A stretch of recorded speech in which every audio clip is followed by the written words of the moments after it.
Graça e paz, cara amiga, caro amigo que acompanha essa nossa meditação nesta segunda-feira. Voltamos hoje a ler o Evangelho de Lucas. Ontem fizemos, digamos assim, uma pausa nessa leitura contínua que estamos fazendo durante a semana do Evangelho segundo Lucas. Líamos o Evangelho de Mateus, que é o Evangelho que estamos lendo cada dia de domingo.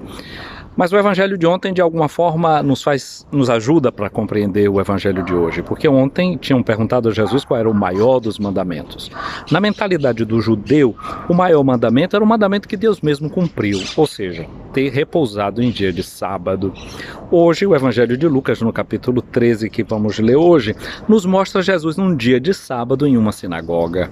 Mas ali, realmente, Jesus quer fazer aquilo que Deus faz. O que é que Deus faz? Deus nos ama.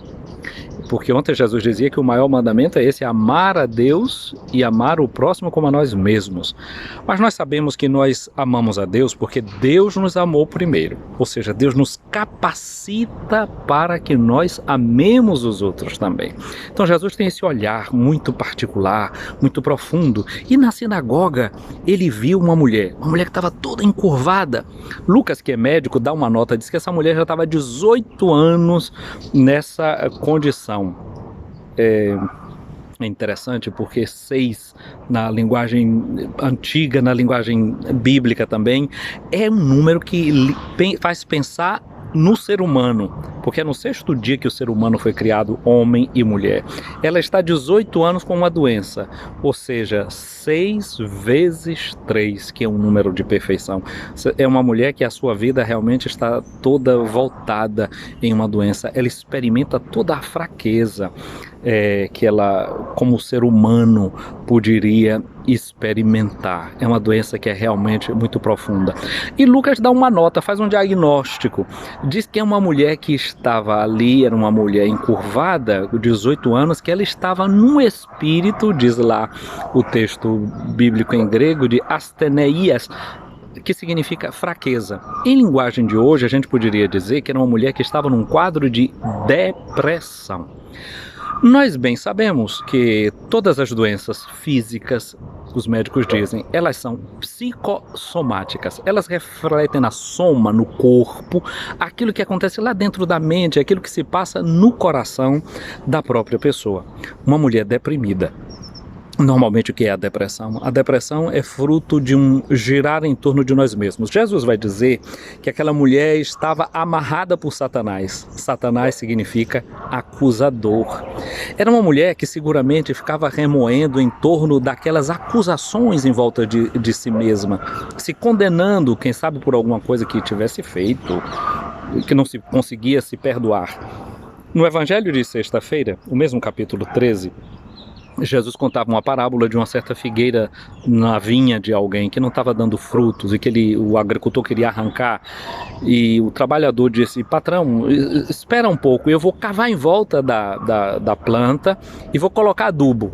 Adubo é uma palavra muito nobre para a gente falar de esterco.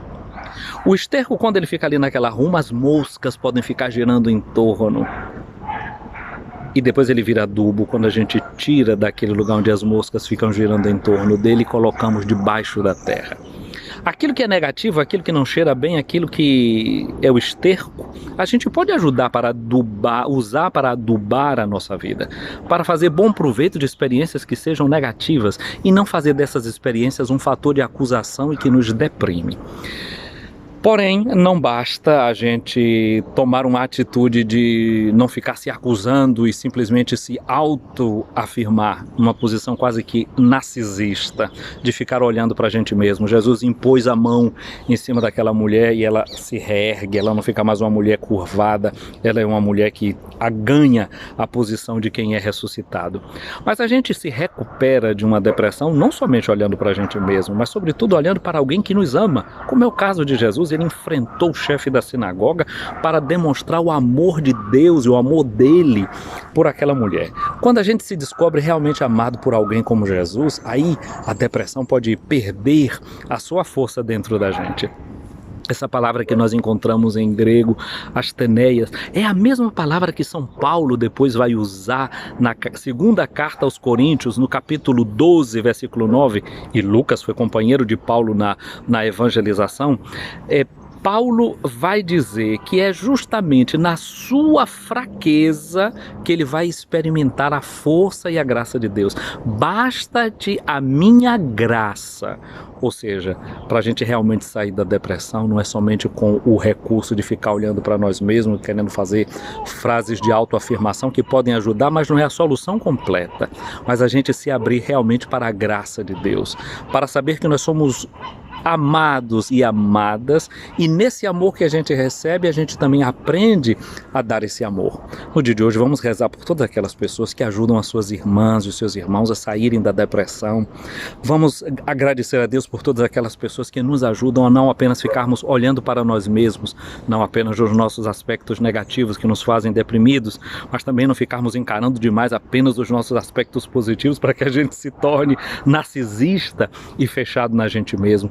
Que a graça de Cristo nos abra para os nossos irmãos e as nossas irmãs e a gente aprenda a integrar as nossas fraquezas com aquela força que nos vem só de Deus. Um dia abençoado para você, minha irmã, para você, meu irmão. Se você acompanhou esse vídeo até aqui, muito obrigado. Deixe o seu like, o seu gostei, o seu joinha. E se você está inscrito nesse canal, muito obrigado. Se você não está, vai ser uma honra se você se inscreve. E tem uma outra coisa, convide alguém a fazer parte desse canal, faça crescer essa nossa família que quer deixar a nossa vida com gosto, com o sabor do Evangelho, com gosto de boa notícia.